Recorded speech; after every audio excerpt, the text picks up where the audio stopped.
आणि आता घेऊयात बातम्यांचा वेगवान आढावा सुपरफास्ट 50 मध्ये।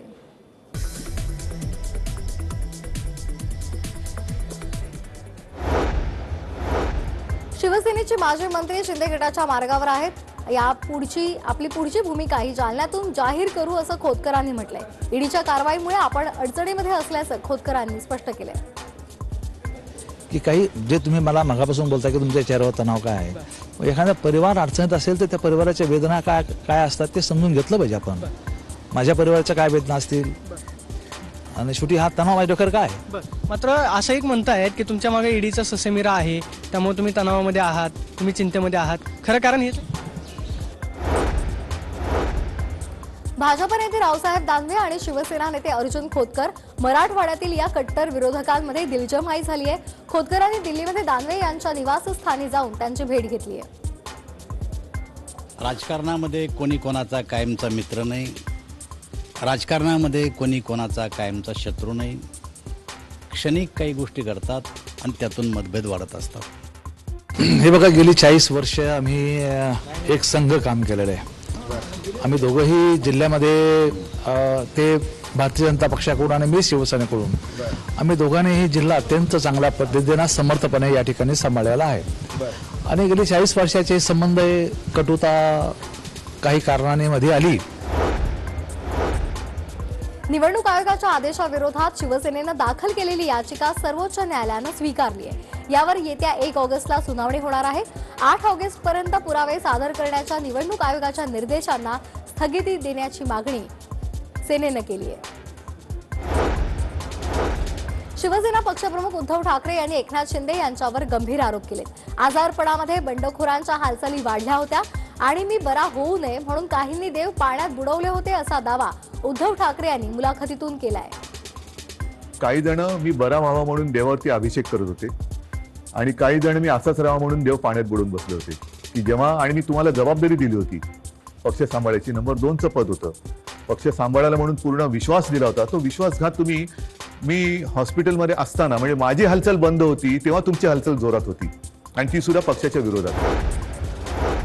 एकनाथ शिंदे यांना आता शिवसेना प्रमुख व्हायचं आहे, ते स्वतःची तुलना शिवसेना प्रमुखांबरोबर करायला लागलेत असा घणाघात उद्धव ठाकरे यांनी केलाय। ही तर राक्षसी महत्वाकांक्षा आहे असा टोलाही त्यांनी लगावलाय। त्यांना मुख्यमंत्रीपद पण पाहिजे आणि आता पक्षप्रमुख म्हणजे शिवसेना प्रमुख व्हायचंय। शिवसेना प्रमुखांबरोबर स्वतःची तुलना करायला लागलात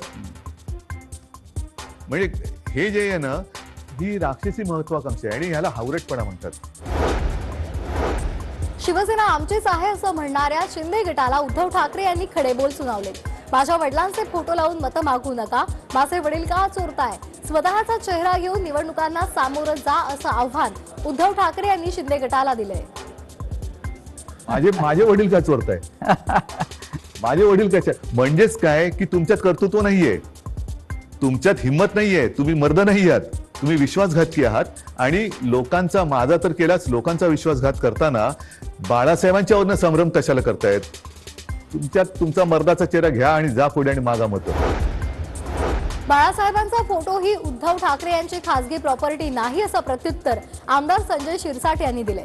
मग उद्धव ठाकरे व्यासपीठावर थोर पुरुषांचे फोटो का लावतात असा सवालही त्यांनी उपस्थित केलाय।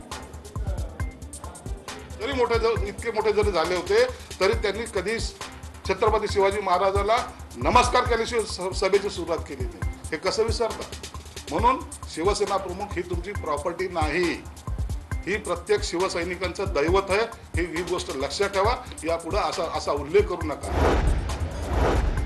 बाळासाहेब ठाकरे राष्ट्रीय आणि युगपुरुष आहेत, त्यांना एका कुटुंबापुरती मर्यादित करू नये असं प्रत्युत्तर शिंदे गटाचे नेते शंभूराज देसाई यांनी दिले।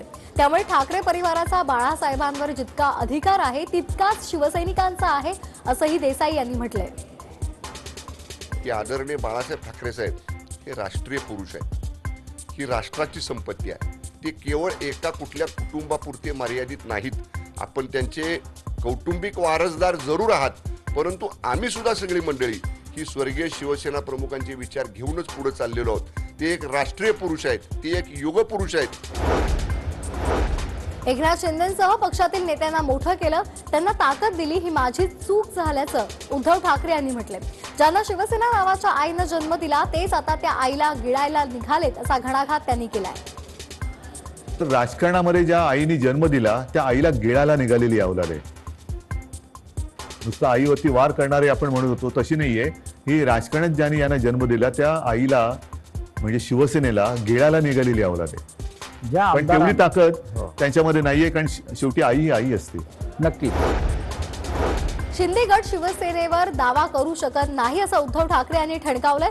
त्यामुळे कायद्याप्रमाणे बंडखोरांना दुसऱ्या पक्षात विलीन व्हावं लागेल आणि त्यांच्या समोर भाजप किंवा इतर छोट्या पक्षांचा पर्याय आहे असं उद्धव ठाकरे यांनी म्हटलंय. त्यांना वेगळा गट स्थापन करता येत नाही हे कायदे तज्ञांनी सांगितलेले आहे. म्हणजेच काय की ह्या गटाला कुठल्या ना कुठल्या तरी पक्षामध्ये विसर्जित किंवा सामील व्हावं लागेल ह्या गटाला. मग त्यांच्यासमोर पर्याय काय आहे? एक तर भाजपात जावं लागेल, नाहीतर दुसरे सपा आहेत, MIM वगैरे असे जे काही छोटे छोटे पक्ष आहेत त्यांच्यात जावं लागेल. एकनाथ शिंदेंसमोरील माईक देवेंद्र फडणवीसांनी आपल्याकडे खेचल्यावरून उद्धव ठाकरे यांनी टोला लगावलाय. मी मुख्यमंत्री असताना अजितदादांनी माझ्या पुढचा माईक कधीच खेचला नाही, कारण आमच्यामध्ये समन्वय होता असं उद्धव ठाकरे म्हणाले. माझ्या बाजूला उपमुख्यमंत्री अजितदादा पवार बसायचे, पण त्यांनी कधी माझा माईक नव्हता खेचला. काही वेळेला त्यांना अधिक त्यांच्याकडे माहिती असायची अर्थसंकल्प किंवा काय, तर मी त्यांना सांगायचो की दादा तुम्ही उत्तर द्या, पण माझ्याकडनं कोणी माईक नाही खेचला. माईक खेचणं ठाकरे आहात तो तर भाग झालाच, पण एक आमच्या महाविकास आघाडीमध्ये एक सभ्यता होती. उद्धव ठाकरे यांची मुलाखत म्हणजे स्वतःलाच उभारी देण्याचा प्रयत्न असल्याचा टोला भाजप नेते आशिष शेलार यांनी लगावलाय. तसंच शिवसेनेचं अस्तित्व हे भाजपमुळे आहे हे विसरू नये असंही शेलार म्हणाले. सगळी मुलाखत स्वतःच्या मनाला उभारी देण्यासाठी गर्भगडीत राजाने आपल्याच विदूषकासमोर दिलेली आहे. भाजपचा उल्लेख आणि भाजपला इशारे देण्याचा प्रयत्न केला. उद्धव ठाकरे यांच्या मुलाखतीवरून भाजप नेते प्रवीण दरेकरांनीही निशाणा साधलाय. शिवसेनेची पडझड होत असताना आजारपणाचं भांडवल केलं असतं तर सहानुभूती मिळाली असती, परंतु तुम्हाला संपत्ती मिळवायची होती असा टोला दरेकरांनी लगावलाय. अशा प्रकारची सहानुभूती इंटरव्ह्यूच्या माध्यमातून मिळवणं हे दुर्दैवी आहे, परंतु आपल्या आजारपणाचं भांडवल त्या ठिकाणी करायचं. सिंपत्ती नक्की मिळाली असते, परंतु सिंपत्ती मिळवायच्या वेळेला सिंपत्तीसाठी आपण काम केलं नाहीत, संपत्ती आपल्याला महत्वाची वाटली. उद्धव ठाकरे यांची मुलाखत म्हणजे मॅच फिक्सिंग असं म्हणत उद्धव ठाकरे यांच्या मुलाखतीवर आमदार रवी राणा यांनी टीका केली. बाळासाहेब ठाकरेंना प्रायव्हेट प्रॉपर्टी बनवू नका असंही ते म्हणाले. मला असं वाटते जी मुलाखत आहे संजय राऊतांनी जी उद्धवजी ठाकरे यांची मुलाखत घेतली हे मॅच फिक्सिंग सारखं मॅटर आहे. म्हणजे उत्तर काय द्यायचं त्याची उत्तरपत्रिका पण संजय राऊत बनवून देतात आणि प्रश्न कोणते विचारायचे ते सुद्धा संजय राऊतला माहीत असते. अमित ठाकरे यांच्या आजारपणामध्ये शिवसेनेनं मनसेचे नगरसेवक फोडले असा आरोप मनसेच्या संदीप देशपांडे यांनी केलेला आहे. त्यामुळे आता नियतीनं उलटा खेळ खेळला. उद्धव ठाकरे आजारी असताना शिवसेना फुटली अशी प्रतिक्रिया देशपांडे यांनी दिली आहे. तुम्ही मनसेचे 6 नगरसेवक फोडलेत, आज तुमचे आमदार फुटले. तुम्ही कधी फोडलेत मनसेचे 6 नगरसेवक? ज्यावेळेला अमित ठाकरेंची तब्येत बरी नव्हती, ते एका मोठ्या आजाराशी लढत होते आणि सन्माननीय राजसाहेब त्यामध्ये व्यस्त होते, त्यावेळेला 6 नगरसेवक फोडायचं पाप तुम्ही केलं. आज तेच गोष्ट तुमच्या बाबतीत घडते. बुद्रुकमधील छत्रपती संभाजी महाराज आणि छत्रपती शाहू महाराज यांच्या स्मारकांच्या कामाला स्थगिती दिल्याचा आरोप विरोधी पक्षनेते अजित पवार यांनी केलाय. शिंदे भाजप सरकारनं दिलेल्या स्थगिती विरोधात राष्ट्रवादी कोर्टामध्ये जाण्याची शक्यता आहे. शिंदे भाजप सरकारकडून आघाडीतील अनेक कामांना स्थगिती देण्यामध्ये आलेली आहे. अजित पवारांनीही सरकारच्या स्थगिती धोरणावर सडकून टीका केली आहे. शिंदे भाजप सरकारनं माजी पर्यटन मंत्री आदित्य ठाकरे यांना मोठा धक्का दिलाय.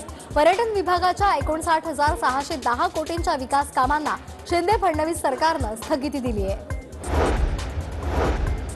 पर्यावरण मंत्री म्हणून आदित्य ठाकरे यांनी घेतलेले निर्णय त्यांना स्थगिती देणं हा महाराष्ट्रावर अन्याय आहे अशी प्रतिक्रिया शिवसेना खासदार संजय राऊत यांनी दिली आहे. Aditya Thackeray as a tourism end environment minister जो निर्णय लिए थे वो राज्य के लोगों के हित में लिए थे। सबको मालूम है, अगर अब कोई जाकर उसको रोकना चाहता है तो महाराष्ट्र के साथ अन्याय कर रहा है। दीपक केसरकर भामटे आणि लबाड आहेत अशी टीका शिवसेना नेते सुधाकर बडगुजर यांनी केलेली आहे। केसरकर 2014ला सेनेत आले तरी बाळासाहेबांचे विचार कधी ऐकले असा टोला सुद्धा बडगुजर यांनी दीपक केसरकरांना लगावलाय। नॅशनल हेराल्ड प्रकरणी काँग्रेस अध्यक्षा सोनिया गांधी यांची आज पुन्हा चौकशी सुरू आहे। गेल्या आठवड्यातही सोनिया गांधी यांची चौकशी करण्यात आली होती। नवी दिल्लीत ईडी विरोधात धरणं आंदोलन करणाऱ्या काँग्रेस नेत्यांना पोलिसांनी ताब्यात घेतलंय। नवी दिल्लीतल्या विजय चौकातून राहुल गांधींना पोलिसांनी ताब्यात घेतलंय। महाराष्ट्र कुस्तीगीर परिषद निवडणूक बिनविरोध होण्याची शक्यता आहे। कुस्तीगीर निवडणूक परिषदेच्या अध्यक्षपदासाठीचे 3 पैकी 2 अर्ज मागे घेतल्यामुळे भाजप खासदार रामदास तडस यांची बिनविरोध निवड होण्याची शक्यता आहे।